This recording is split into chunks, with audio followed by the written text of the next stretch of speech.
Sweet. Okay. Let me see. This is, I think, week 12. Yes, SEC1337, week 12, coming at you with identity access management. Move this over here. So what is this? This is our attempt to manage authentication and authorization in an elegant way for identities. So this is such an important domain or concept that it's its own domain because it's so hefty. If you actually listen to or talk to people at AWS who design IAM, most of them will tell you they don't really understand how it works. And that was also the sentiment of the people that I went and studied the solutions architect with. It's a big black box, and they basically said, we don't really know the people who made it and documented it, so we're going to try our best. And really the essence of all of this is applying for identities, and these can be user identities or like machine identities, service accounts. We want to follow, again, least privilege enforced by role-based access control. Because this ensures that there's just enough access, get it? And when we have just enough access, it means that work can be performed as needed, but no more, no less. A lot of the issues, with breaches and all these security incidents is because of over permission, over admin accounts that are sitting there for years, with credentials that are static and haven't been rotated, and it leads to the abuse of, administrative rights down the road. So we want to first talk about how do we manage administrative account sprawl. Well, among the top 3 reasons that companies get breached, it's some sort of credential abuse, it's some kind of vulnerability, or it's administrative credentials. And the challenge here is admin access normally looks legitimate. If you have normal people performing administrative functions, it's easy to blend in the environment. They call it living off the land. However, it's easy to abuse this and, just sort of not be noticed if your admin accounts are, prevalent. If you have too many admins, and this is a tendency for companies starting out, give everyone the nuclear option, give them super admin so they can do all the work, not have to worry about constantly going to security to get more rights. The problem is, much like when your rights are taken away, it's really hard to then dial them back. Once you have admin rights, people will have a hard time giving up that. And so you have to sort of build from the beginning the idea that you should only have enough access to do what you need. And we have to protect admin accounts, to the highest extent. So we you should really only have like one super admin account that's called Break the Glass, BTG. And that should be in a case of emergencies. That's normally what's used to just set up the environment. So for Office 365, you have a global admin. For GCP, you have a super admin. You really shouldn't have multiple super admins. Any one of these people can be targeted. Once you get admin rights to, your identity provider, it's kind of game over at that point. And that's why IT and security personnel are often targeted, because they have the keys to the kingdom. Same with Windows domain admins. That's typically the goal of any target. So there's this concept called PAM, Privilege Access Management. And the concept here is give people admin rights for a period of time, so elevate them, allow them to do their job, and then immediately revoke it. So it works off of temporary credentials, that are short-lived, using a TTL, time to live. So like 2 hours, perform your duties. When you elevate, you need to actually send a request through your PAM agent, typically to the security team. The security team sees it, authorizes it, or doesn't it. And that prevents the issue of admin accounts just being dormant, being abused for years, having weak passwords. You essentially generate new one-time use credentials each session, and that's typically handled by some kind of secrets management system. So HashiCorp Vault is common here. There's also CyberArk, Beyond Trust, a lot of different tools that will help manage one-time use credentials. Even AWS has this thing called STS, which is a service tokenization session or something.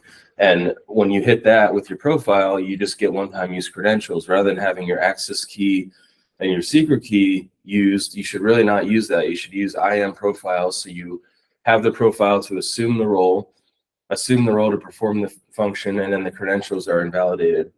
That's the essence of like privilege access management and secrets management. So that's a really important concept to implement right off the bat. So, but it's not that there's more to it than that. We have to talk about the challenge of these identities just ending up all over the place, right? So there's this new category of it's kind of a whole new domain that Push Security ushered in called Identity Detection and Response, IDTR.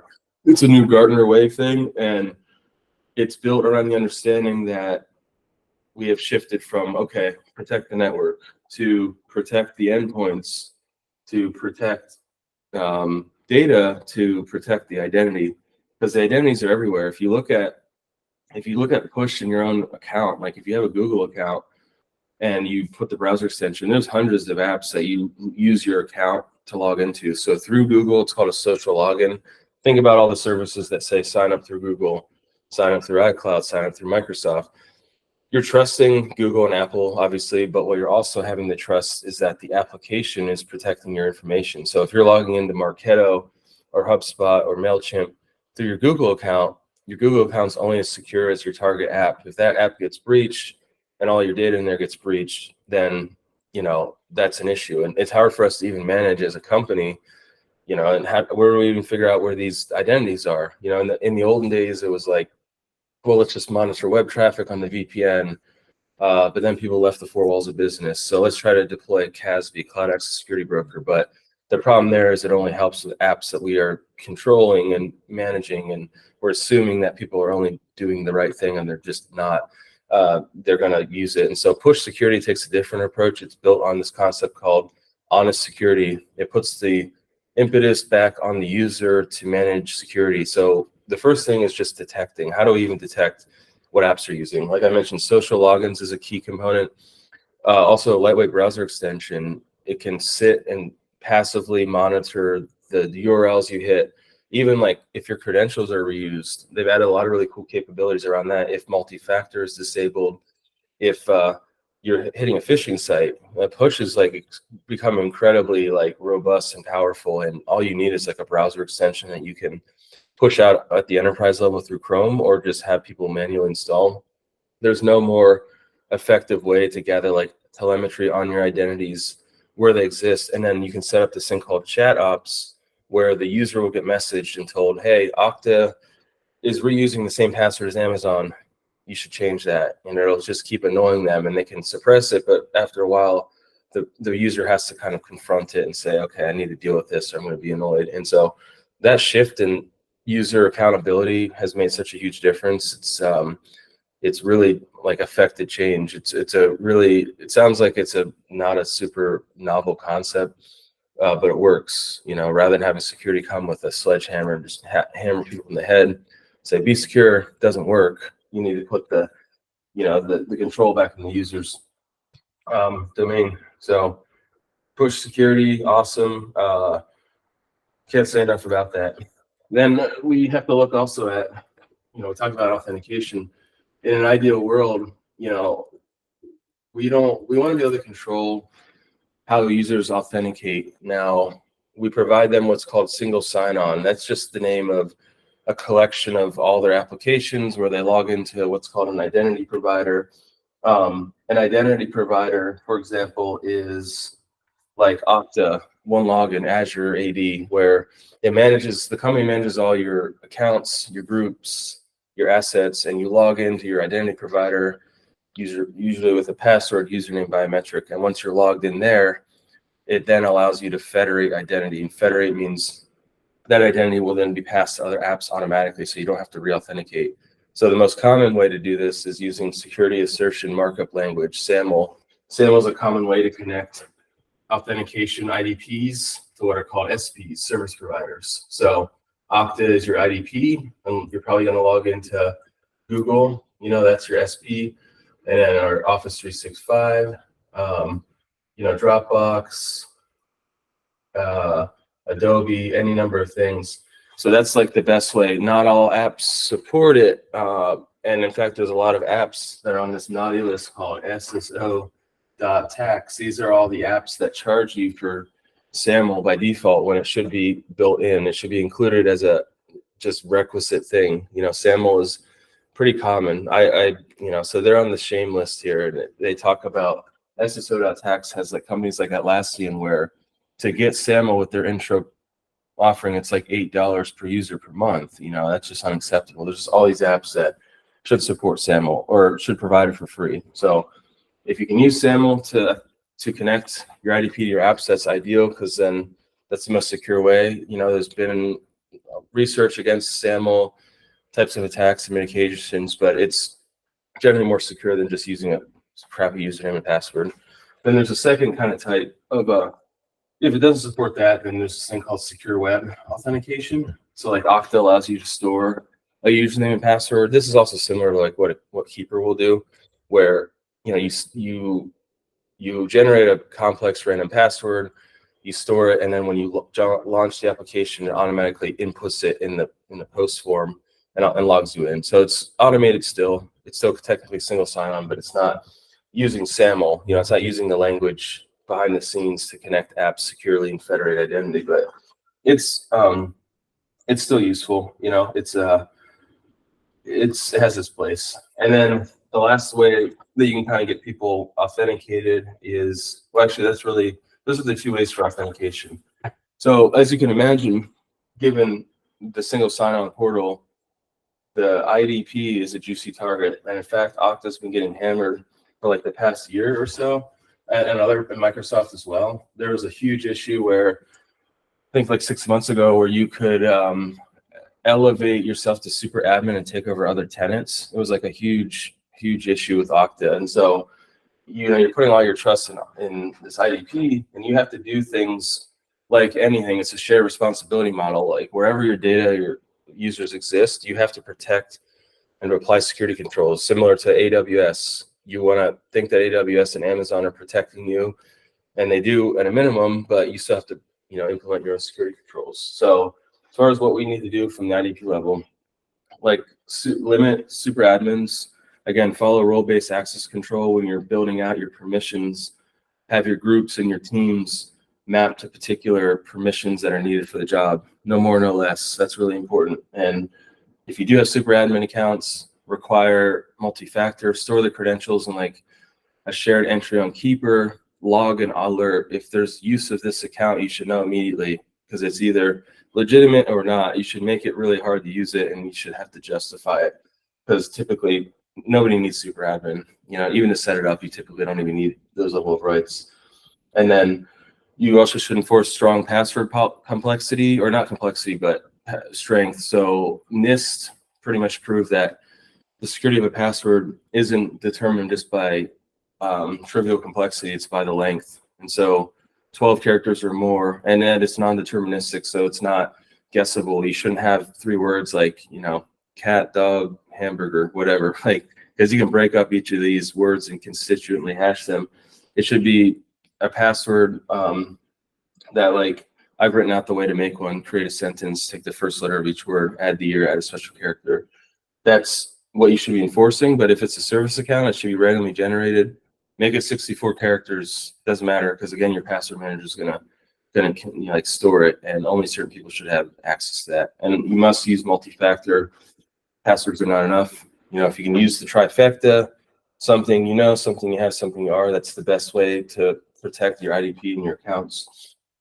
And then you should be rotating your API credentials. So like I mentioned, if you're able to use like HashiCorp Vault or Thycotic or Beyond Trust to essentially vault your admin credentials and issue one-time use short-term session tokens, that's the way to do it. And also limit your session token duration. So issue a token like for a user, have it be available for 10 hours and then revoke it.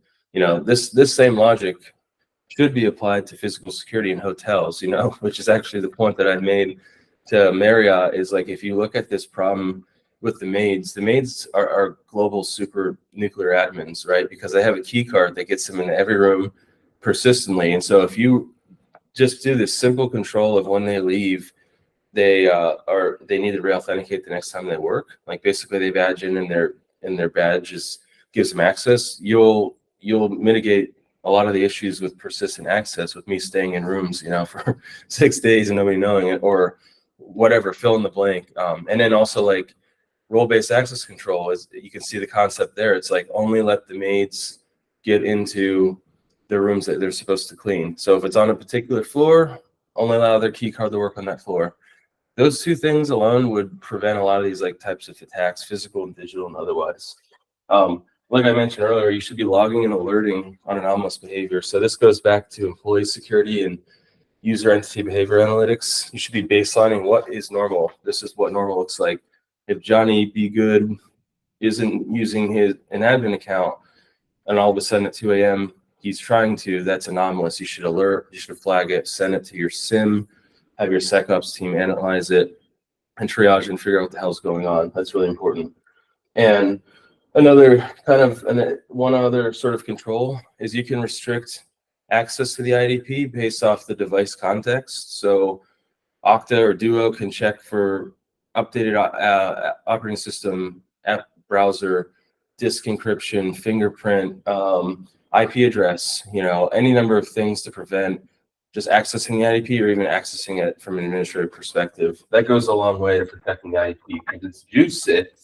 And then kind of along the identity, the last real core concept here is the idea of identity and lifecycle provisioning. So I covered this in week 9 about enterprise IT security.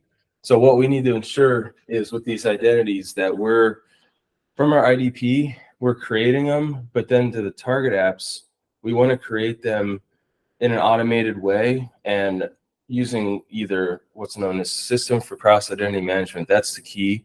So that SCIM is the ideal way where essentially any IDP change will automatically go to the target app and vice versa. So if you create a user in Okta and add them to groups, it should map directly to Google, add it to that group in Google. Similarly, you deactivate it, it removes them, kills them.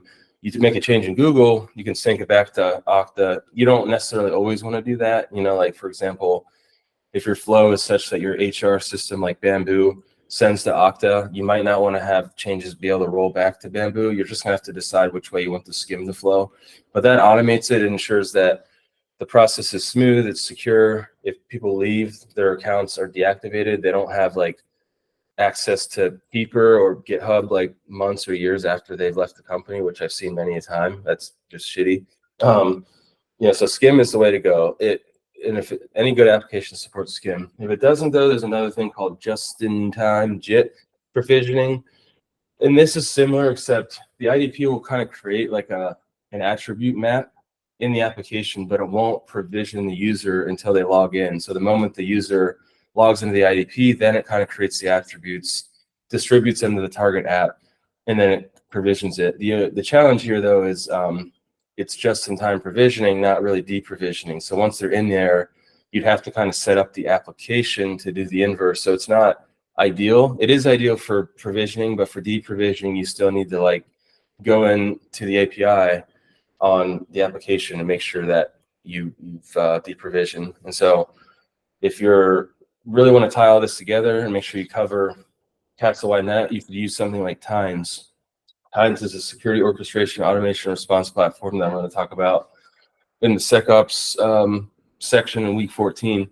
Tines essentially allows you to connect any API and build workflows. I have a couple out there that I built for Canary and Run Zero, but essentially you can build, they even have templates right now and what they call stories. And they have stories that will provision all your entities to any target app. As long as the app has an API, it can do this. So it'll provision it, it'll transition. So if your users change roles in your team, it'll automatically kick off that flow, to create a ticket. It does all these cool things to make sure that you don't manually have to go in and make changes because you're going to make mistakes and errors. It's, you want to automate this as much as possible. So Tines is great. It's like a SOAR 2.0 product. They're one of the partners that I refer to in my talks. They're great. They're out of Dublin. They give you like a pretty generous free tier. and all these stories online. So I highly recommend that. And yeah, I mean, identity is the new gold mine. It's being targeted more and more. Knowing is half the battle. It's a tough problem to solve, but I think Push has really come about this in a pretty elegant, unique way. But yeah, trying to stay on top of identity is key. You know, it's no longer this concept of shadow IT where people talk about, oh, there's these assets, these computers that are not managed by the company, but accessing company applications. That is a concern, but not nearly as much of a concern as, well, this person used their company email, so they work at Microsoft, to sign up for a personal Dropbox account. Next thing you know, they're moving Microsoft data to Dropbox, and any number of things happens. So as a company, an organization, you want to just know what's happening with your identities, and then you want to nudge people to kind of rein them in. And this is kind of the overall strategy for identity access management security. So in a nutshell, that's it. Questions, comments, concerns?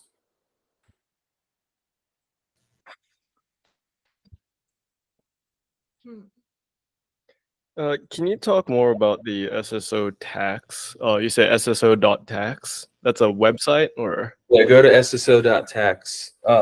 In fact, yeah, if you go there, it's a list of all the people on the naughty list who charge for single sign-on, out of the box, so they don't include it. Like Adobe Acrobat Pro, the base pricing is like $24, but the SSO is $28, and they even tell you like the delta, and there's a bunch of companies that just you would expect them. Asana. See it there? Yeah, I knew Atlassian was gonna be on it because Yeah, but it's a cool site. I mean, they're on the wall. They're on the SSO wall of shame. Clockify. I didn't know Clockify did it. Really? Yeah, it just should be basic. It should be built. It's not that hard to build SSO, and so people that charge. Okay. You mentioned something today about social sign-ons and how did you say they're less secure, or? No, I would say it's good that Google's trying to. Okay. Right. I'd much rather have Google manage my identities than every Yeah. application. The problem is, though, where these identities end up. You still have to trust the security of the application, because once the identity's there and the data, it's sort of out of Google's control, right? But the application itself doesn't get your Google username and password, right? It does a handshake with Google based on your Google account. So yeah, exactly. if they were breached, your Google information wouldn't technically be correct. out. Yeah, so that's why. So it does buffer you in the authentication layer, but it gives people a false sense of security in that they think they're just protected, when in reality, whatever happens in that target app is Google's control. But it uses OpenID Connect, which I didn't totally cover here because that's like in JSON Web Tokens and all that. That's kind of more on the developer side. But yeah, OpenID Connect is a way to build authentication and authorization in between applications, kind of as an alternative to SAML. SAML's kind of designed for users. OpenID Connect is designed like app to app generally to like do it in an automated fashion. So exactly. So use Google, use Microsoft by all means, because then even like Push has an easier way of sharing that information rather than just having like usernames and passwords at every single different application. I've been using a lot of Apple's like sign in with Apple because they allow you to spoof your email address, or like create a fake email address for every single forwards to your main iCloud. So the end app doesn't even have like your email address. They have like a gibberish email. Yeah. And they keep track of everything in this like hide my mail like setting in Apple stuff. It's really cool. You actually just reminded me of this startup here called Cloaked. I'm going to mention it. They're similar, but it kind of takes it a step further in that they allow you to create new identities for every time, so they can generate new phone numbers for you, emails, so you can use that per application, but you can it still receives messages, and so you could. So it's like like the phone numbers actually work. Yeah, they do. Yeah, that's insane. Yeah, so like it's free. Well, I signed up for an account and I'll share it to you. But it's only like $70 a year, but it's super cool because even think about like if you want to sign up for services and you need more than one number, or you just want to use this is the way to do it. It's freaking awesome. Or actually, like let me see here. I can share just because I'm just trying to Google it on the side. Cloaked app. Yeah. Very let's do. So if you go here, like, yeah, you guys can see. Yeah. Wait, this tab instead. Okay, sharing this tab to meet. Yes, like you go in here and you like create your identity, and you know, like look, it just like gives you a random ass phone number. Like Crazy. So can you text people using that number, or it's just for receiving? I haven't actually tried in the response. Maybe yeah, actually no, you can. That's right. Look, you can go here, you can do send a message. So here, what's your phone number off the top of your head? 425-273 273 0443. Yeah, shoot me a message. Yeah, so I tried it last night, and it should come from like this 573. Your stripper business. I OnlyFans. Google voice number. Yeah, I got it. That's wild. It's a whole other level. It's like Google gives you one number. This just allows you to generate literally like multiple, identities. Like literally you can go in and you can say, okay, I want a new identity and I want it to be for a specific name, for specific website, and literally like generate an entire new, look at this, generate. And so to do the numbers, you have to do the paid plan, but you said you no, they give you a 14-day free trial.